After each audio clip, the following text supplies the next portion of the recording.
with this month's issue of Ask the Coach. The question for the month comes from Lynn, and she asks, "Dear Karen, I am so frustrated I could scream." It really jumped out through the email. "I feel like I have no support at home. I feel like I'm doing it all and alone, and meanwhile my man gets everything he needs from me and then some. What gives? Am I just living with the world's most selfish man?" Wow, okay, so I hear that you are really in trouble already.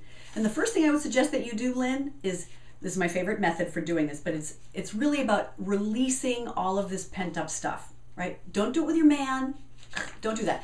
But get in your car, drive someplace where you can release without anybody calling the cops.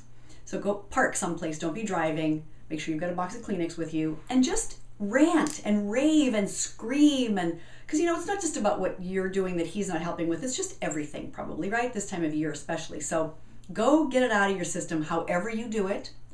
Then the next thing I want to ask you is, do you know what it is that you need? And the reason I'm asking is because most women have no idea.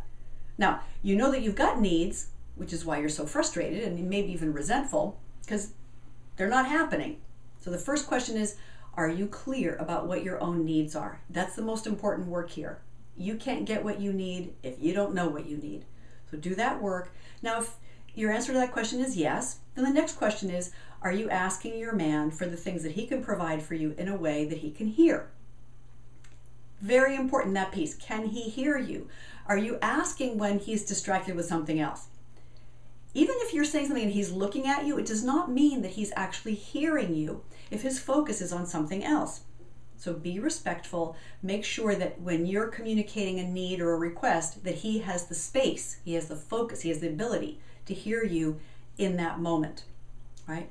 And just to keep on going with that thread, because even if you said, "Yeah, I've told him," yeah, the next question is, are you doing it respectfully? Are you actually communicating with him from the perspective that you actually trust that he wants to provide that for you, that he wants to do that for you, that if he were capable of doing it, that he would do that?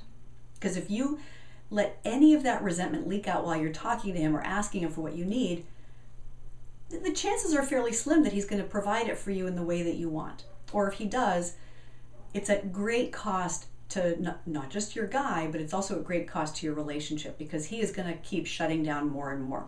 And what would normally be this almost limitless fountain of generosity to provide for you and to take care of you will just be drying up.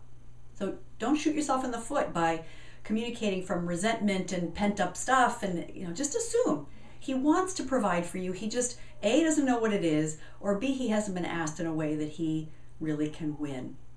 Okay? Your guy wants to make you happy. Really wants to make you happy. Trust that. Act like that's true. Relate with him like you know that that's actually for real. And then, boy, I'll tell you, you start handling this stuff, it'll turn around so fast your head will spin. So that's your assignment. Until next month, have a great one.